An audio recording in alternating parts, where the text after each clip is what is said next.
Hey, I'm Dan from Top Contractor, and this is another video about our contracts.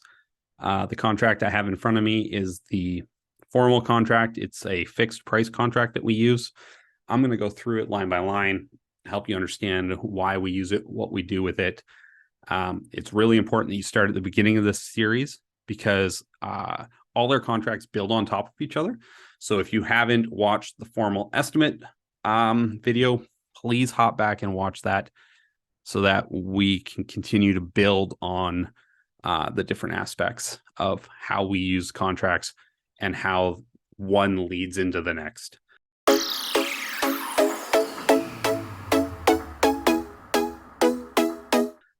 So this here is our formal contract. I'm going to go through it. There's going to be a few things that I go through pretty quick because we've already been there in the last video. So yeah, again, make sure you go back and you start from the beginning of this series. But what we have in front of us today is the formal contract. So again, you can put your company name here, who it's for, date, company name, client's name, client address.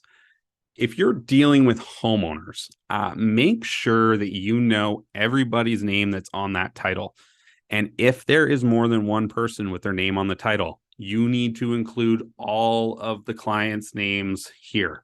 That's not just the person paying you, but if you're doing work on a home and there's more than one homeowner, it can become really ugly really quickly if everybody is not on board with the work that's happening in the space. If you can't get them all on the same page, I would be very hesitant to move forward. Just something to think about. Here we go. We've got the client's name, date that this thing is effective, some terms in here. Make sure you're going through all of these documents when you download them and you're putting your company name into every place where it says company name here. We've got the period of performance, starting date, ending date. Often I will put if it's, this is the estimated finish date if I'm not sure that I'm going to get the project done in the exact time frame we've discussed. Lately, in a post-COVID world, this has become more and more difficult. And so I've had to put an estimated date, not a fixed date. If that's a problem, then I work through it with the client.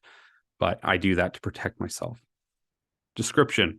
As I said in the formal estimate, that's where we're really clarifying all of this stuff.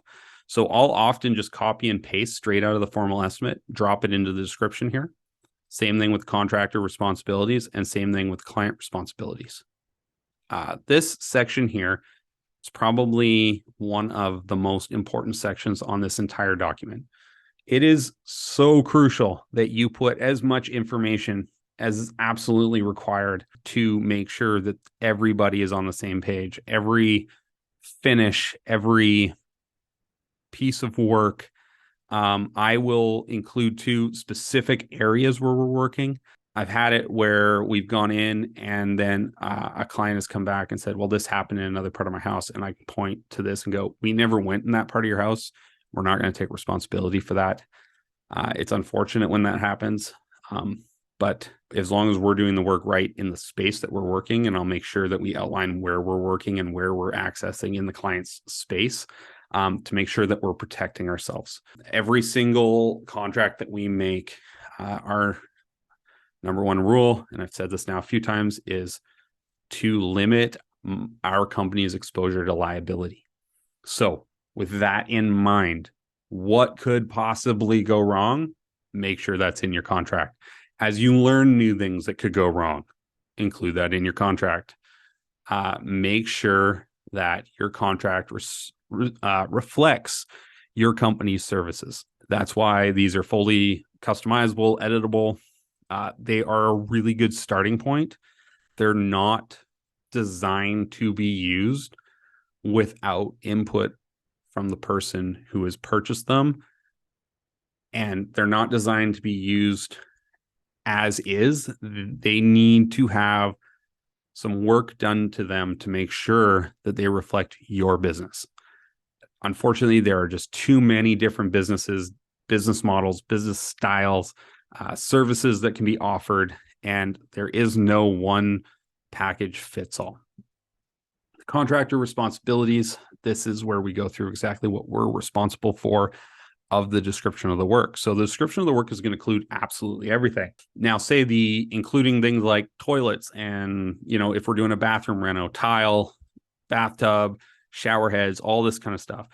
We will include absolutely everything we're responsible for here. And the client you'll include everything the client's responsible for. So say the client throughout the project goes, you know what, I really want this specific toilet. I got to get it on Amazon. And you're just like, you know what, go ahead and deal with it. I don't want to try and order a toilet on Amazon for you. Then you will put that here. But up here, you will include what that toilet is so that you can go back and you can go, well, you changed the toilet on me. So I am not going to be responsible that instead of a 3/8 line to the toilet, we needed a 3/4 line to the toilet. I've had that. I've run into that. Client provided this crazy high-tech toilet with a remote, and it required a bigger water line. We didn't get the toilet until a week before it was supposed to be installed. At that point, we had already put in standard lines, everything, and suddenly we were undersized and we had to come up with another solution. It was quite a headache. It was a problem for everybody, but we were able to protect ourselves and make sure we billed for it because we didn't have that information, and that was something that was provided by the client. Cancellations, this goes through what we do with cancellations. Make sure you understand your local laws. Here in BC, a client can pull back their deposit if the project has not started for up to 10 days. So they can give you, say your project's going to start in 3 months. They give you a deposit. They have 10 days they're allowed to cancel, and they're allowed to take back their money. Now, we have some stuff in here that states what they can take back. We make sure we cover our butt. Any money that's been spent on products or pre-orders or anything like that, they're liable for. We do not refund that. If we cannot get a refund, we will simply bring that material to their house and they can have it. And we keep the money because we're not going to be left with a toilet we can't return and on the hook for sometimes thousands of dollars. Default by contractor. This section here, and I'm not going to go over exactly what it says. The point of it is that this section protects the client. This specifies what happens if the builder fails to deliver, if we can't finish the job. Say, I don't know, something bad happens and you have a health crisis and you can no longer work at all. This outlines what will happen with money that's been collected, outstanding money, all that kind of stuff goes through in here with the default of contractor. We use this section here, and I have it near the top because I use it as a way to get the client on board with my contract. It's important that the contract serves both me and the client, that they feel like this is a mutually beneficial document and not one-sided. If you're having a lot of kickback on creating contracts for clients, it's probably because they don't feel like they're benefiting from it and they want to make sure that they're staying in control. So it's really important to find ways to include things in your contract that the client feels protected by. General contract items, we got capacity, independent contractor, right of substitution. This one here we use if, say, something happens and I can't actually do the work anymore, I'm allowed to bring somebody else in to complete the work on my behalf, and they're covered by my contract, and the client can't freak out that's no longer me delivering the product. And this happens often. Somebody quits, you lose some manpower, different things, and you've got to figure out a way to get the project completed. You want to make sure that you're protected in that and you're allowed to finish the job even if it's not you delivering the product. Got autonomy, equipment. This is just talks about who covers what costs, who's responsible for what. Time is of the essence. I have this in here. It's in writing that we are all trying to get this job done as quick as we can once we get started. It does offer some flexibility, and that's important. The client and the contractor will do everything reasonable to keep the project on schedule. However, both the client and the contractor understand that during these uncertain times, delays may occur and will endeavor to be reasonable in their understandings of each other.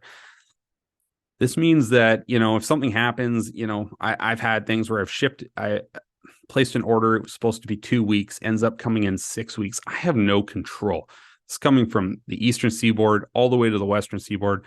And I have no control over what's going on between there and here.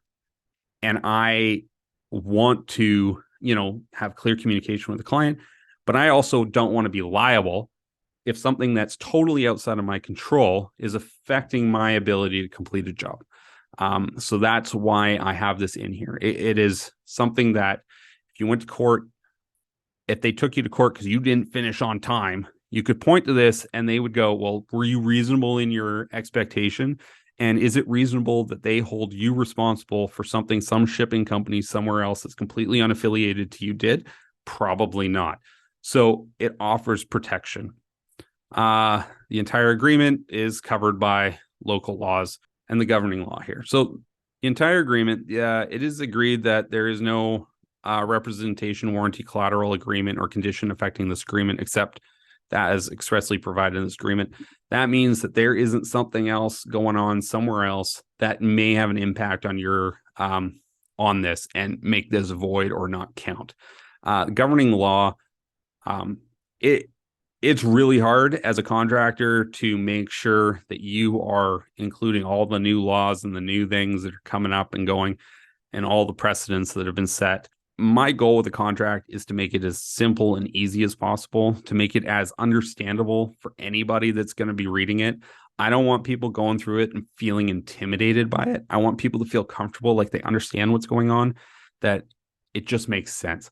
Now, again, God forbid this ever go to court or you find yourself in court. That's an unfortunate situation.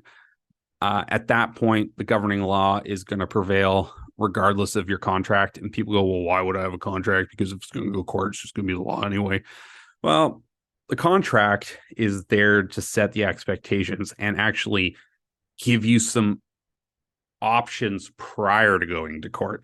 It's there to make sure that whatever can be done is done prior to it becoming a worst case scenario. That's what the contract's for. If somebody is hell-bent on taking you to court, you have a contract or not, you're going to go to court. But this provides a baseline for the project, creates a roadmap for the project, creates expectations, creates understanding, and all of those things working together will help you navigate a project if a client gets difficult or something comes up, and will also protect you and give you options going in.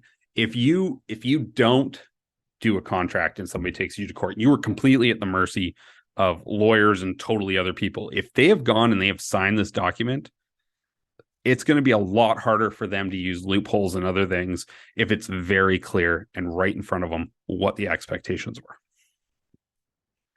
Privacy and marketing. This talks about what we're allowed to take photos of and share. When you're in somebody's home and you take photos, you might catch something unintended in one of your photos. So it's important that they sign this, that they've agreed that you can use photos from that space as marketing. Obviously, as a contractor and a good service person, you are going to do the most you can to not have a negative impact on your clients. But things happen from time to time, and it's really important that you are protected. Speaking from experience. So your fee schedule. This is going to be how they're going to pay you, when they're going to pay you. We don't necessarily set dates depending on how clear your job is. You could set dates for the draws. We like to use other metrics. So we'll include things like a deposit, post demolition, post rough-in, post drywall, finishing, final walkthrough, all the different spots. If we're doing multiple areas of like a project in multiple areas in one home, then we might, complete this area, complete that area, complete that area. And those things will all be listed here, how we want to get paid, when we want to get paid, how much those payments will be. And we do that because we never want to be building with the client's money, number one. And number two, We need to make sure that we're getting draws throughout the project, so that when we get to the end of the project, the client's never holding more than 5 to about 8% of the money owed. If you're doing 50% upfront and 50% on completion, you are putting a lot of risk on your company, because at the end of that project, if they decide not to pay you, there's a good chance that that 50% is 40% bills you have to pay. This is why we do what we do, because we get to the end and the client is holding some of our profit, and they aren't putting our company in jeopardy because they're having a bad day. So we make sure that we are charging as the project goes through. It's also often easier for people to do 5 payments of 10,000 than do 1 payment of 50,000, or 2 payments of 25,000. So we will break it down. The other thing that this does is it allows us to build trust with the client. So our deposits aren't 50% usually. Usually they're quite a bit less. But then there's those immediate pay lines where they're going to pay after 1 week, or they're going to pay after 2 weeks, and they're going to continue to put deposits into the project. But they're not like, I don't know you, and I don't want to give you $50,000 of $100,000 project. I can be like, okay, well, give us $25,000. Here's all the things we have to pre-order and where the money goes. We're not holding on to it. And when the project starts, we're going to have a payment coming out 3 days after the project starts, when we're completed demolition. And that money will begin to cover the next phase. So we'll get enough money up front to cover the demolition. Then when demolition's finished, we'll get enough money to cover the rough-in, and so on and so forth. But they're already into that cycle. So now those expectations are set, and they're getting product delivered. They're confident to give you more money. Additional invoice procedures. This here, again, states when they're going to pay your invoices. You can change this to reflect your company: 30 days, 1 day, 7 days, 10 days. It doesn't really matter to me. What matters to me is that you specify what that is for your company, because there's big companies out there that are 30, 60, 90 days. And if you don't specify in your contract when you want to get paid on your invoices, you are at the mercy of that company. And that might be 3 months. It's super important that you are specifying what that time frame is. It's now, once you do that, it becomes the client's responsibility to address this and tell you of anything that they do differently. And now you can come to the table and negotiate rather than just being at their mercy. If you don't specify this, then you are at their mercy. When we work with subtrades, we do 50% upfront, 50% on deposit if nothing is specified. That's just what we do. And then that goes into our billing cycle of the client. Our subtrades don't get to then just change the rules and bill when they want to. They have to follow the rules, and they have to bill according to the payment schedule. And it's our schedule if they haven't specified one. We include our hourly rate and our hourly markups. And that is important because we don't want to get to a situation where we have to do cost plus work and the client thinks that we're just arbitrarily pulling a number out of the air and charging it to them. Again, clarity is the basis for every good relationship. So if they know exactly what they have to pay us by the hour in order to complete a task that they want done, there's no surprises there. Completion criteria. So this is an interesting one. I had a really good conversation with somebody just recently about this. They wanted to put into their contract that completion was once the client was satisfied with the work. That's a really scary idea to me, because we've all had those clients that are never happy. So does that mean you never get paid? So this is why we have included the completion criteria, and we base our completion on substantial completion. That means that the space can be used for its intended purposes. That means that if there's deficiencies or different things, we will come back and we will fix those in a timely manner, but that does not give them the option to hold money back on us. Often, I will create a change order for a deficiency, and I will allow them to do a holdback of $500, $1,000, depending on what the deficiency is, so that they feel comfortable that we will come back and complete it. But now it's up to me, and I look like a really good person because I am assisting them in the process, and I'm not fighting with them because they've agreed to how the completion of the project works. So it's really important that you, again, are in control of how and when you get paid. Don't leave that up to the client ever, because if it was up to them, they wouldn't pay you. Change orders. Client wants to make a change. This is our process for change orders. A lot of people will include a fee here. We don't have that built in, but by all means, feel free to add one. Warranties, again, went through this whole section in the other document and in the formal estimate. It's the same thing here. Basically just goes through what we take responsibility for, what we don't, what we warranty. Yeah, so that's what's in here. And then they can sign it, and there's additional notes. So that's our fixed price contract. You know, it's not crazy. It's 6 pages, but it's simple. It's easy to read. It's clear. It's a good starting point for you to go in, depending on what you do as a business, and start to add your own clauses. There's lots of places for you to add your own clauses in here, but this is going to walk you through and make sure that you're asking the right questions as you process this information. This is going to give you a good starting place to ask the right questions. Unfortunately, sometimes we don't know what we don't know. So hopefully this helps you point you towards the things that you didn't know that you need to know. And that's what the point of this is. There's too many different types of businesses, services, styles of business models out there to try and build a contract that fits absolutely everything. But this would work for a GC and a service provider. So feel free to use it, edit it. Would love your feedback. I'm going to hop into the cost plus contract because that would be the other option. And I will go over that in the next video.